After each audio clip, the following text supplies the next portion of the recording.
우리는 대부분 오랜 시절 알고 지낸 같은 또래를 친구라고 합니다. 어린 시절 나의 의지와 관계없이 저절로 만나는 친구도 있고, 나이가 들어가며 이의 관계 속에서 만나는 친구도 있습니다. 그런 친구들과의 관계 속에서 함께 웃고, 때로는 함께 슬픔에 잠기기도 하며 살아갑니다. 살아오면서 진정한 친구란 무엇일까 하는 생각을 누구나 몇 번쯤은 해보았을 겁니다. 그러면 진정한 친구를 어떻게 구별할 수 있을까 하고 깊이 생각을 해본 적은 있으신가요? 본론으로 들어가기 전에 누구나 한 번쯤 들어보셨을 경문왕 이야기로 시작하겠습니다. 임금님 귀는 당나귀귀 전설로 유명한 경문왕은 신라의 48대 왕입니다. 경문왕의 어릴 적 아우는 응념입니다. 응념이 18세 때 국선이 되어 전국을 순회하며 보고 느낀 민심을 헌안왕에게 고했습니다. 헌안왕은 응념에게 전국을 돌며 보고 들은 세 가지를 말해보라 하였는데,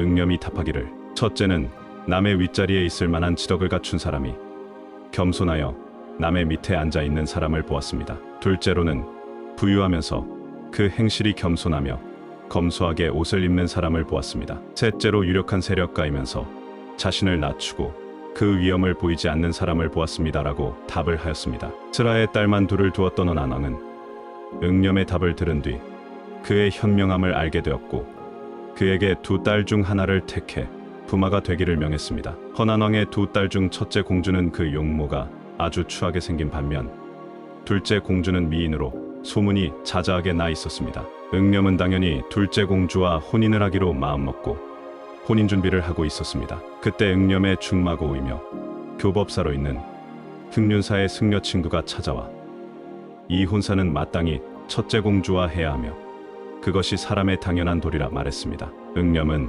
내키지 않았으나 친구의 조언에 순응하여 첫째 공주와 혼인했습니다. 아들이 없었던 헌안왕이 승하한 뒤 부마였던 응념이 왕이 되었고, 둘째 공주도 아내로 맞이하게 되었습니다. 응념은 선정을 많이 베푼 왕이 되었고, 충고해준 흑륜사 친구에게 황금을 하사했습니다. 훗날 왕이 승하한 뒤 그 시호가 경문왕입니다. 경문왕의 이야기를 통해 진정한 벗이란 그 지위를 떠나 사심없이 진정한 조언을 해주는 친구란 사실 하나를 엿보았습니다. 그렇다면 우리는 내 주변의 진정한 친구를 가려내는 법에 대해 궁금해하지 않을 수 없습니다. 심리학자 조던 피터슨은 자신이 져서 12가지 인생 법칙에서 당신에게 최고의 모습을 기대하는 사람만 만나라, 당신은 지금보다 더 나은 사람이 될 수 있다, 이렇게 이야기합니다. 내 옆에 있는 친구가 진정한 친구인지 알고 싶다면 아주 간단한 방법이 있습니다. 그것은 바로 나의 원대한 목표를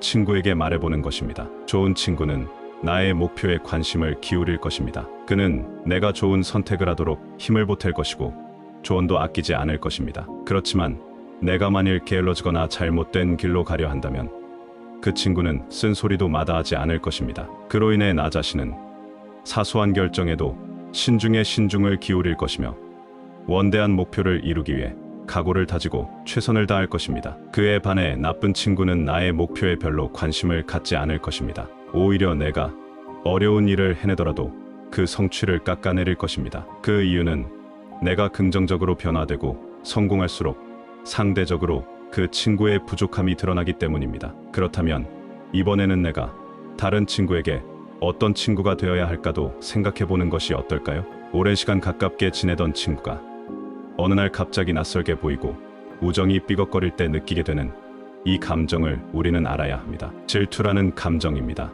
두 사람이 친구가 되었던 이유가 두 사람이 원했든 원치 않았든 비슷한 삶의 조건이 있었기 때문입니다. 친구는 이따금씩 내가 할 수 없는 것을 하는 사람이고 나와 가까이에서 나의 그림자를 비추는 그런 존재입니다. 예로 들자면 인기가 많고 외향적인 친구를 질투한다면 얘 안에 인간관계가 좁고 내향적이라는 사실의 그림자가 있을지도 모릅니다. 인간으로서 가질 수 있는 자연스러운 감정을 부인하면 억압받은 내면이 뒤틀린 감정으로 발현됩니다. 질투하는 것은 나쁘다는 도덕적인 관념이 강해서 그 감정을 억압하는 것일 수도 있습니다. 자신이 살지 못한 삶을 사는 친구를 보며 질투를 느끼지만 그 감정을 강하게 억압하면 친구를 은근히 폄훼하는 결과에 이르게 됩니다. 그것이 아니라면 질투라는 감정을 감추고 그렇지 않음을 증명하기 위해서 친구를 위한 걱정으로 포장하기도 합니다. 실제로 질투는 내가 상대보다 더 못나서 생기는 감정이 아니라 다양한 나 자신의 인격적 측면을 알지 못한 채 획일화된 모습으로만 살아갈 때 생깁니다. 그렇다면 나의 다양한 모습을 발견하고 질투라는 감정에 휩쓸리지 않으려면 어떻게 해야 할까요? 메타인지를 가져야 합니다. 자신에게 거리를 두고 떨어져서 보는 능력, 즉 타인의 관점을 취할 수 있는 능력을 메타인지라고 합니다. 자신이 원하지 않는 감정에 휩쓸리지 않으려면 나 자신을 한 발짝 물러나서 바라보는 능력이 필요합니다. 또 하나는 나를 내 인생의 독자로 인식해야 합니다. 나는 내 인생이라는 소설의 주인공이지만 독자이기도 하다라는 생각으로 자신의 삶을 바라보는 것도 도움이 됩니다. 주인공처럼 인생을 살면 순간순간 격렬한 감정과 생각을 경험하고 그때마다 그것이 전부인 것처럼 휩쓸리기 쉽지만 독자는 주인공이 겪는 사건이 큰 이야기의 일부임을 알고 있습니다. 독자가 되면 주인공보다 훨씬 더 넓은 관점에서 이야기를 바라볼 수 있습니다. 그리고 지금 내 앞에 놓인 이 고통과 슬픔, 그리고 쓰린 감정들도 소설 속 이야기의 한 조각일 뿐이란 것을 알아차릴 수 있습니다. 마지막으로 사람은 누구에게나 그림자가 있다는 것을 알아야 합니다. 때론 너무 잘나서 인생 참 편하겠네 라는 생각이 들게 하는 정말 완벽해 보이는 사람도 있을 것입니다. 그러나 그 사람 인생 편하겠다라는 말은 섣부른 생각입니다. 사람인 이상 누구에게나 그림자가 있기 때문입니다. 제 아무리 잘난 사람도 인생의 기로에서는 선택을 할 수밖에 없는 존재이고 누구에게나 있는 그림자는 자신이 살지 못한 삶에서 생겨나기 때문입니다. 저 사람은 금수저에 머리도 좋고 잘생기고 성격도 멋지고 저렇게 잘났는데 나는 왜 이 모양일까 하기보다는 내가 저 사람을 깊게 알지 못하는구나 라는 생각이 진실에 가까운 반응일 것입니다. 상처뿐인 관계를 떠나지 못하는 당신에게 떠날 수 없는 관계는 없습니다. 우리는 상처받는 관계에서 벗어나 더욱 단단한 자신이 될 수 있습니다. 나 자신을 있는 그대로 바라보고 상대를 있는 그대로 바라볼 때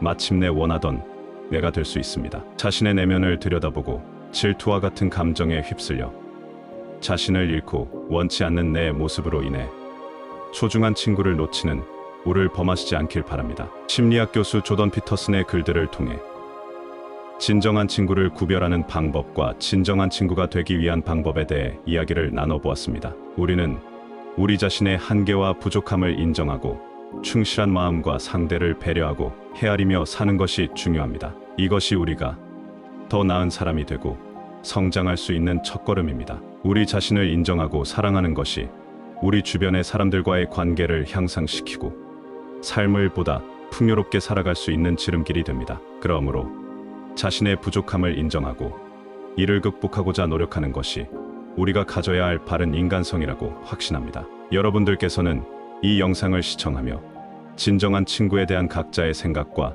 인사이트를 얻으셨을 것이라 생각합니다. 띵언저 장소는 여러분들이 더 행복하고 의미 있는 삶을 살기를 바랍니다. 준비한 영상은 여기까지입니다. 구독과 좋아요는 영상 제작에 큰 힘이 됩니다. 감사합니다.